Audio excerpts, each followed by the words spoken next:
everyone, welcome to another motovlog on my channel. My name is Marshall3498. In today's motovlog, what I'd like to talk about is winter riding season. And this is a particular piece of gear that I just got not long ago. I installed the wiring harness on the bike itself, and I'm wearing the Hotwire Evo mid-layer heated 12-volt gear, top and bottom. Hopefully you can hear me okay. I do have a balaclava or neck gaiter, or whatever you call it, on today, which is covering my mouth, unfortunately, because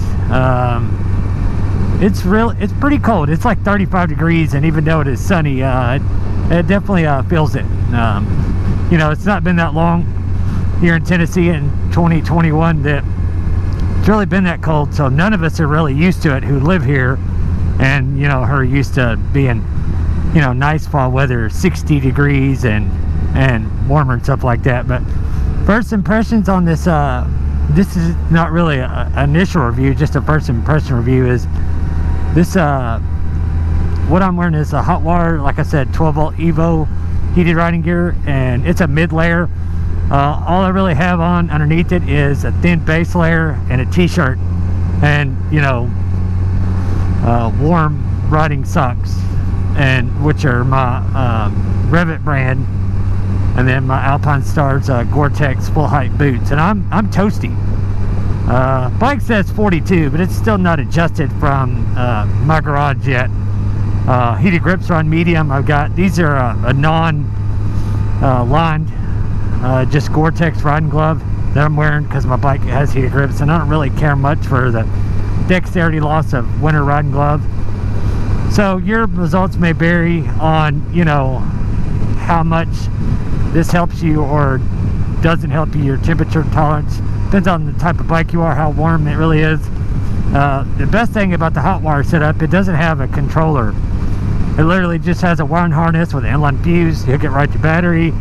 You figure out a tail part where to plug it in. Looks like a coaxial end, kinda, on some of your electronic stuff where it has that big metal one. You plug it in, and on the jacket and the pants both, it has individual controllers, a big square button. Hold it down to turn it on. Red is the hottest, yellow is low, the colors are weird, and then green is medium, I think, if I got that right. But so far, stuff's really, it is a little bit cumbersome as far as being tethered to the bike.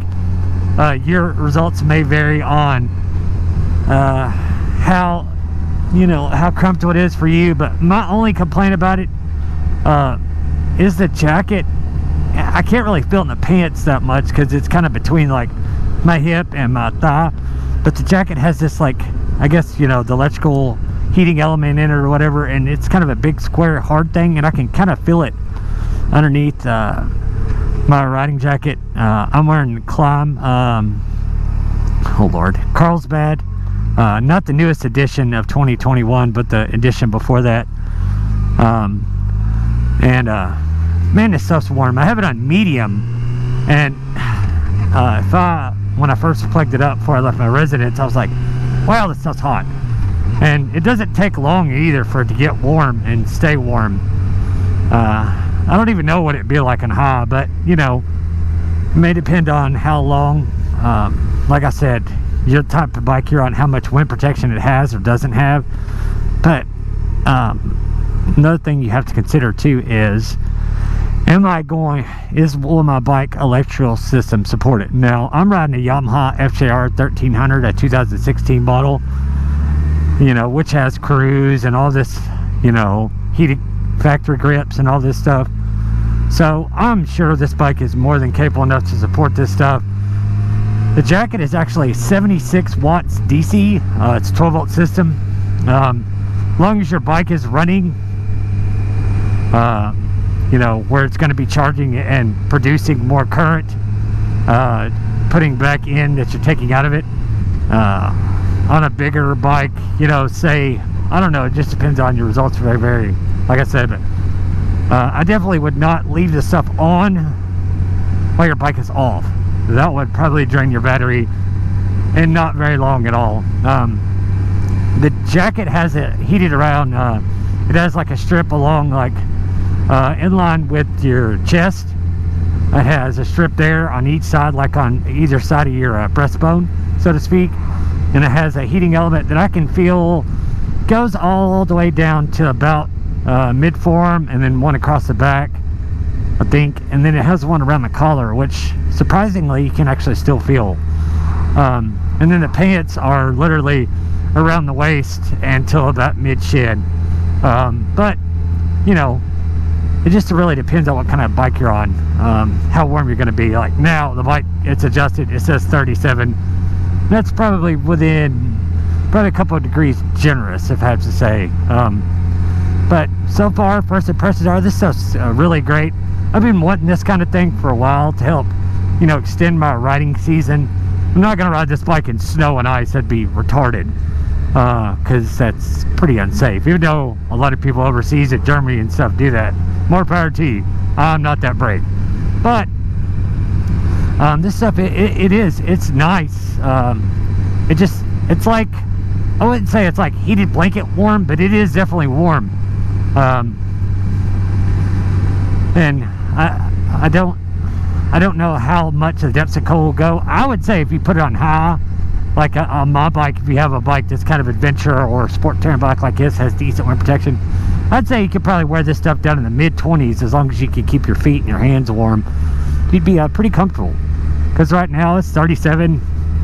Doesn't feel like it to me. Doesn't even feel like it's 50 outside, because I'm engulfed in this, you know, little blanket of heat that, like I said, I was pretty excited to get this. This stuff is kind of on the more expensive side because it is 12 volt. The good side is 12 volt. As long as your bike can start and run, you have heat. You know, the 7.2 volt stuff, a little battery banks, yeah, it might be more convenient because you're not tethered to the bike and you have to wire it in and all that stuff. But you know, it has its disadvantages just like this does. The good advantage of this is you have heat all the time.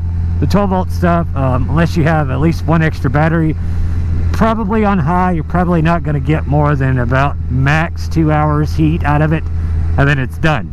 And then, you know, you're used to having heated gear on, and then when you have nothing, then you're really going to be cold.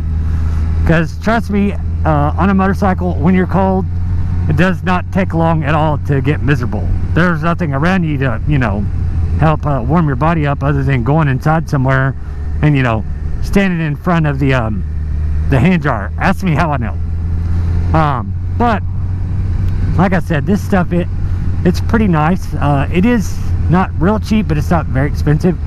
I found it on Rosella when I bought it. A little more than $400 US for top and bottom both. But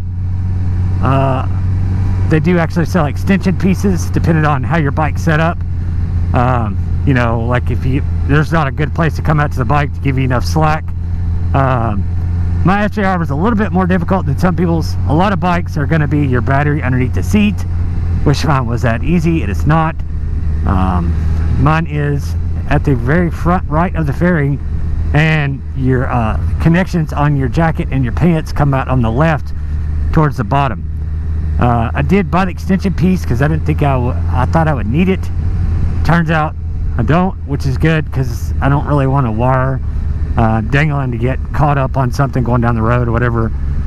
I might end up having to use the extension piece, however, though, on the jacket and just make myself a little longer tail. It's right. I don't know if the GoPro could see it right there. But like I said, stuff works good. If you haven't researched any heated gear, I urge you to check it out and see what it's all about, and you'd be more than surprised, like I am right now, on how good this stuff works. So on that, guys, ride safe and have fun. If you have any questions or comments, leave them down below. Don't forget to share the video, leave a like, and subscribe if you've not already done so, as I upload motorcycle motovlogs once a week. On that, guys, thanks for watching. Ride safe. We'll see you on the next one. See ya.